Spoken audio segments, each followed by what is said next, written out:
Good day guys. So today, time check 5:40 na ng umaga, no. And ngayon umaga magja-jogging ako at susundin natin sa ST. Sa totoo lang inaantok ako, no, nakakatamad. Pero magte-training pa din tayo niyan ngayong umaga, no. Pagkatapos natin kumain ng itlog at saka ng tuna. So maghilamos ako niyan tsaka magme-meditate muna. Update ko na lang kaya, no. Yeah.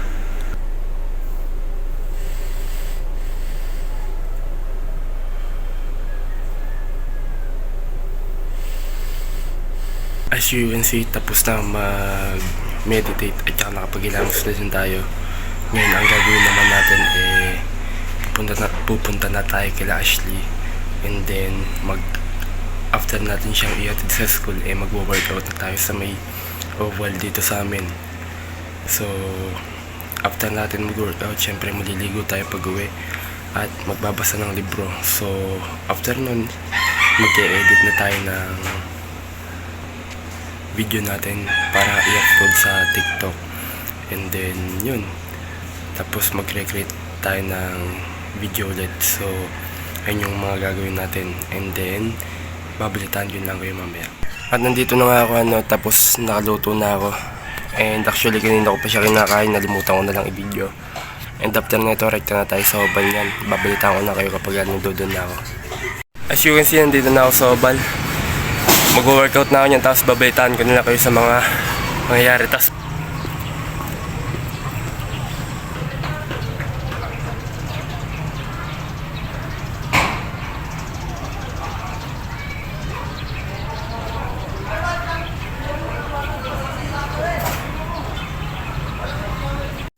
patapos na ako mag-workout.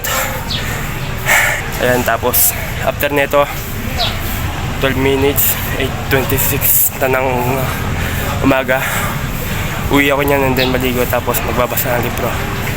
So babalitaan ko na kayo mamaya after ng workout ko, and pag nakawin na ako, At ay na nga, update, nakauwi na ako. Actually kanina pa ako nakauwi, So nag-cellphone ako, and imbis na maligo so ngayon hindi pa ako nakakaligo, pero ngayon maliligo na ako, and after ko maligo magbabasa na ako, and then after nun mag-edit na ako ng video para i-upload ko sa TikTok pang-affiliate natin.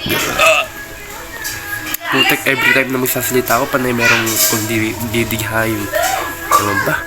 So yun, update ko lang kayo pagkaligo ko na naman. At ay na nga, time check 7:14 na ng gabi, and as you can see, tanghali lang kanina. Nakaligo na ako nun, and nakapag-upload ako sa TikTok, pero hindi pa ako nakakapagbasa ng libro sa kadahilan ng nag-procrastinate tayo, So pinagpaliban natin imbis na nagbasa tayo, and then hanggang sa nakatulog tayo, and sobrang ako doon, frustrate. Pero mamaya after natin magkape dito, eto nagtinto na ako, magbabasa ako, and then manunod ng podcast. And after pala nito, pupunta tayo dun sa tropa natin sa trabaho niya dito sa malapit sa gasolinan, kasi sa gasolinan siya nagtatrabaho, So bumili siya ng motor, kumuha na siya ng motor, hulugan yon, and yung motor na yun Motor Star, siya, scrambler na type, ganon. Cafe Racer pala kung tawagin, and maraming variant nun ang alam ko. So mamaya papakita ko sa inyo, and i-test drive natin, para matry natin and ma-feel natin yung kung ano yung pakiramdam na maka-drive ng ganong motor. So I think mga nasa 58,000 yon. So kinuha niya hulugan, not bad na din, total may trabaho naman siya para mayroon siya mapundar. So kakain muna kami tsaka magkakape. Yo, nakauwi na ako, and as you can see, basabog ko kasi naligo ako, And time check 10:12 na.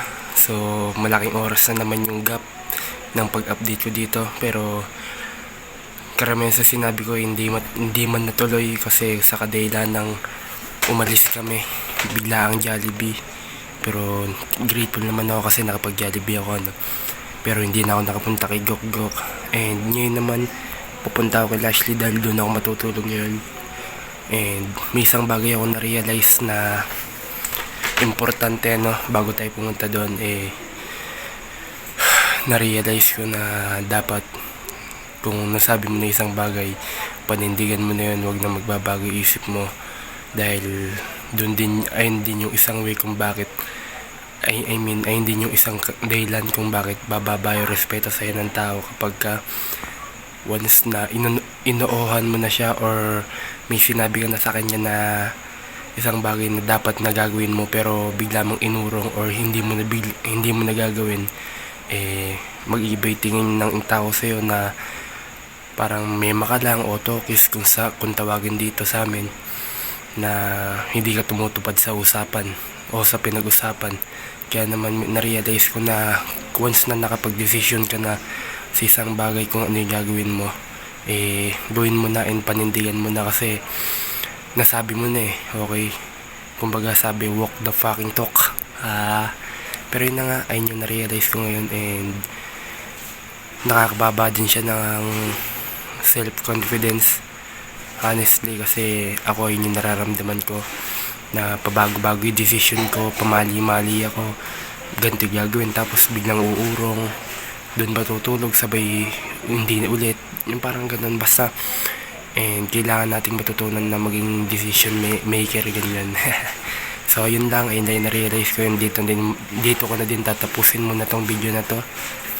By the way, hindi pa ako nakakapagbasa, so magpro-procrastinate na naman tayo. Bukas na tayo magbabasa kasi magre-review pa tayo at kakagagawa tayo ng kodigo kasi test na bukas. So bali naka-jacket na ako, pupunta na ako kay Lashley. So hanggang dito na lang, kita-kits na tayo bukas and let's go.